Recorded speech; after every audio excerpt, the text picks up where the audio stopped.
नमस्कार, live special में आपका स्वागत है। मैं हूं प्रवीण तिवारी। इंद्र देवता की नाराजगी के चलते इन दिनों पूरा भारत सूखे की मार झेल रहा है और सभी की इच्छा है कि इसी तरह मेघा बरसे उनके इलाकों में या उन शहरों में। इस कारण कई शहरों में क्लाउड सीडिंग के जरिए, जी हाँ, कुछ लोगों के लिए ये शब्द है, क्लाउड सीडिंग के जरिए बारिश करवाई जा रही है। लाइव स्पेशल में हम आपको बताएंगे कि आखिर क्या होती है ये क्लाउड सीडिंग और क्या इसे सूखे को मारने का फॉर्मूला कहा जा सकता है। जी हाँ, क्लाउड सीडिंग नया आपके लिए शब्द हो सकता है, लेकिन क्लाउड सीडिंग के जरिए अब कई शहरों में बारिश करवाई जा रही है, क्योंकि इस वक्त पूरा भारत सूखे की चपेट में है और बारिश है कि होने का नाम ही नहीं ले रही है। ऐसे में महाराष्ट्र सरकार एक बार फिर क्लाउड सीडिंग कराने के मूड में नजर आ रही है और इसके लिए नए प्रयोग भी किए जा रहे हैं। इसी के चलते इस बार जरिया है नमक से बारिश कराने का, जिसे लोग नमक की होली भी कह रहे हैं। बीएमसी ने बारिश कराने का ये अनोखा प्रपोजल सरकार के सामने भी रखा है। इस वक्त आप देख रहे हैं वो होली जिसके जरिए क्लाउड सीडिंग करवाई जाएगी। कृत्रिम तरीके से बारिश कराने का ये प्रयोग कर रही है बृहन मुंबई नगर निगम। इस प्रयोग में जिस तरह होली में लकड़ियां जलाई जाती हैं और जलती लकड़ियों के साथ जलाया जाता है बहुत सारा नमक, इससे बादलों से पानी गिरने के लिए जरूरी सोडियम क्लोराइड गैस खुद ब खुद आसमान में पहुंच जाती है, जिससे बारिश होती है। इस तकनीक के जरिए 5 से 6 घंटे में बारिश कराई जा सकती है। इस तकनीक से बारिश कराने का दावा टेक्सास यूनिवर्सिटी से पीएचडी हासिल करने वाले डॉक्टर राजा मराठे ने किया है। यह अनोखा प्रपोजल इस वक्त महाराष्ट्र सरकार के पास है, जिस पर विचार किया जा रहा है। इसके अलावा हम आपको बता दें कि बारिश कराने का एक और अनोखा तरीका भी महाराष्ट्र सरकार के पास विचाराधीन है। इस तकनीक के जरिए 20 से 25 गुब्बारों में हीलियम गैस भरकर अगर आसमान में इसे छोड़ा जाए तो भी बरसात कराई जा सकती है। दूसरा तरीका भी आप देख रहे हैं किस तरह हीलियम गैस भरकर इसे आसमान में छोड़ा जा रहा है, और इससे पहले हमने आपको नमक की होली भी दिखाई थी। ये दोनों वो तरीके हैं जिसके जरिए कृत्रिम बारिश करवाई जा सकती है।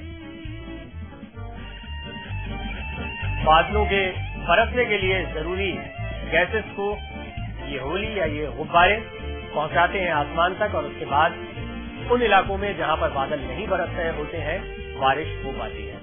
क्या होती है क्लाउड सीडिंग, इस पर हम आपको कुछ और जानकारियां देंगे और साथ ही साथ इसके वैज्ञानिक पहलुओं को भी समझने की कोशिश करेंगे कि आखिर कैसे क्लाउड सीडिंग के जरिए उन इलाकों में बारिश करवाई जा सकती है जो सूखे की मार झेल रहे हैं। फिलहाल ये जो प्रयोग किए हैं ये डॉक्टर राजा मराठे, जो कि टेक्सास यूनिवर्सिटी से पीएचडी हैं, उन्होंने ये तरीके ईजाद किए हैं और नमक की होली हो या फिर ये गुब्बारे, ये खासे कारगर साबित हो सकते हैं, ऐसा इनका दावा। क्या कहना है डॉक्टर राजा मराठे का, वो भी हम आपको सुनवाएं। आसमान में बहुत सारा जल उपलब्ध है जिसे हम स्काई वाटर कह सकते हैं। तो हम आसमान का जल जो है तो अब तक वो नैसर्गिक तरीके से पृथ्वी पे आ रहा है, जिसे हम बारिश कहते हैं। मगर इसके लिए सिर्फ हम निसर्ग पे उसके ऊपर निर्भर रहने की हमें जरूरत नहीं है। मानवीय वैज्ञानिक प्रयास बहुत हम इसके बारे में कर सकते हैं, और हमारा जो प्रयास है वो एक मानवीय वैज्ञानिक प्रयास है। सवाल ये है कि ये नमक हम बादलों तो कैसा भेजेंगे, तो उसके लिए 3-4 आसान तरीके हैं। ये जो पहला आसान तरीका है कि जो हमारे पीछे आप देख रहे हैं कि हम सिर्फ यहाँ एक होली जैसी एक होली बना रहे हैं, उसमें लकड़ियां लगाई गई है, उसमें पुराने कागजात आप डाल सकते हैं, जो कुछ कचरा है वो डाल सकते हैं, और उसके अंदर हम जैसे ज्वाला बढ़ती है तो हम उसके ऊपर नमक छिपड़ा रहे हैं। तो नमक छिपकाने से क्या, फेंकने से क्या हो रहा है कि वो नमक का छोटे छोटे बूंद हो रहे हैं और छोटे छोटे बूंद धुएं के साथ ऊपर बादल तक जा रहे हैं। तो अभी ये जो बादल कम से कम 5000 फीट ऊपर है, तो 5000 फुट ऊपर बादल को यहाँ का धुआं जाने के लिए 3 या 4 घंटे लगते हैं। दूसरा तरीका ये है कि हम उसमें बलून्स भेज सकते हैं, जो मेट्रियोलॉजिकल बलून्स होते हैं, जैसे फुगे बोलते हैं हम। बच्चे में मैंने आपने देखा होगा कि हाइड्रोजन के फुगे होते हैं और बच्चों को छोड़ने से वो आसमान तक ऊपर जाते हैं और वो फट जाते हैं। उसी ढंग से हमने ये हीलियम के फुगे क्या इस्तेमाल किया है, बलून्स का इस्तेमाल किया है, कि जिसके अंदर हम नमक डाल रहे हैं और ये हीलियम उसको बिठा के उसके ऊपर हम छोड़ रहे हैं ताकि वो बादलों तक जाएंगे। तीसरा तरीका है कि जो महाराष्ट्र शासन को हमने प्रस्ताव रखा है उसका हेलीकॉप्टर से हम उसको हमने ऑपरेशन वज्र कहा है। बाष्प का पानी होने के लिए और पानी बादल के बूंद के तरीके नीचे आने के लिए उसको एक महत्व की जरूरत है। उसको अंग्रेजी में CCN क्लाउड कंडेंसेशन न्यूक्लिया कहते हैं। उसका मतलब यह है कि जैसे हम कोई भी क्षार का पानी लेंगे तो उसमें स्फटिक निर्माण करने के लिए हमें कुछ शुरुआत करनी पड़ती है, उसी के बाद स्फटिक निर्माण होते हैं। शीत बादलों से प्रक्रिया नीचे लाने के लिए सिल्वर आयोडाइड नाम का एक केमिकल का इस्तेमाल किया जाता है, और वो ये उष्ण बादल है उसके लिए नीचे लाने के लिए सोडियम क्लोराइड, जैसे हम नमक कहते हैं जिसे हमें इस्तेमाल करते हैं, या मैग्नीशियम क्लोराइड या कैल्शियम क्लोराइड, ऐसे इनका इस्तेमाल होता है। ये जो प्रयास हम महाराष्ट्र में कर रहे हैं वो सिर्फ महाराष्ट्र में नहीं, सारे दुनिया में अनेक बार ये प्रयास हुए। आज कम से कम दुनिया के कम से कम 30 जो देश है वो इसके बारे में प्रयास करे। मुझे ऐसे लग रहा है कि हमारे वैज्ञानिकों ने और सरकार ने इसके ऊपर बिल्कुल ध्यान नहीं दिया है। ये डॉक्टर राजा मराठे हैं जिनका दावा है कि इन तरीकों से कृत्रिम बारिश कराई जा सकती है, क्लाउड सीडिंग करवाई जा सकती है। आपको आसान भाषा में समझ में आ पाए कि क्लाउड सीडिंग क्या है, इसलिए ये खबर हमने सबसे पहले दिखाई। वैज्ञानिक तरीका क्या है, क्या रिएक्शन होता है जब नमक आसमान में जा रहा है, या किस तरह से कृत्रिम बारिश होती है वैज्ञानिक तरीके से, वो भी हम आपको दिखाते हैं इस रिपोर्ट के जरिए। क्लाउड सीडिंग वो प्रक्रिया होती है जिसमें बादलों पर कई तरह के केमिकल्स का इस्तेमाल करके बारिश कराई जाती है। ये प्रक्रिया 3 चरणों में पूरी होती है। इसमें पहले चरण में कई तरह के केमिकल्स का इस्तेमाल करके उसे बारिश कराने वाले इलाके के ऊपर बादलों पर छिड़का जाता है, जिससे बारिश के बादल बन सकें। इस प्रक्रिया में calcium chloride, calcium carbide, calcium oxide, नमक, यूरिया और अमोनियम नाइट्रेट जैसे केमिकल्स का इस्तेमाल किया जाता है। ये केमिकल्स हवा से भाप को सोख लेते हैं और कंडेंसेशन की प्रक्रिया शुरू कर देते हैं।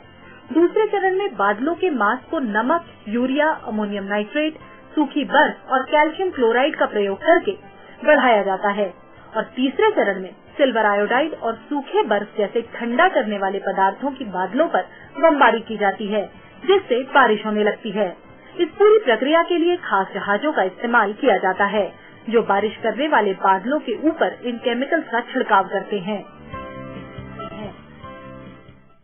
इस पर बातचीत करने के लिए मेरे साथ खास मेहमान के तौर पर जाने माने वैज्ञानिक मेटेरियोलॉजिस्ट डॉक्टर आरवी शर्मा साहब मुंबई से सीधे जुड़ रहे हैं। डॉक्टर आरवी शर्मा, बहुत स्वागत है आपका लाइव इंडिया पर। आपने डॉक्टर राजा मराठे की बात को भी सुना और किस तरह नमक की होली से बारिश कराने की कोशिश की जा रही है हीलियम के गुब्बारों से।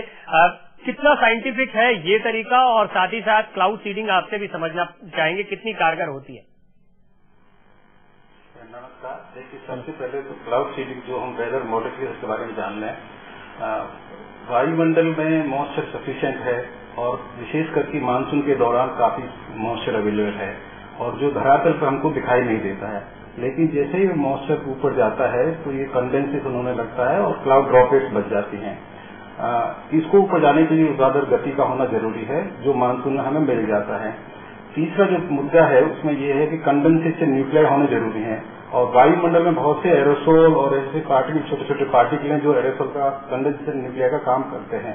तो वास्तव में कंडेंसेशन न्यूक्लियर जो CCN कहते हैं वो काफी मात्रा में अवेलेबल है, लेकिन वर्टिकल मोशन नहीं है, उसके लिए क्लाउड जो है ज्यादा ऊंचाई तक नहीं जा पाते और सुपर कूल वाटर तक नहीं पहुंच पाते, कंडीशन नहीं पहुंच पाती, जिससे कि क्लाउड ड्रॉपलेट रेन ड्रॉप में परिवर्तित नहीं होती और वो नीचे नहीं आती।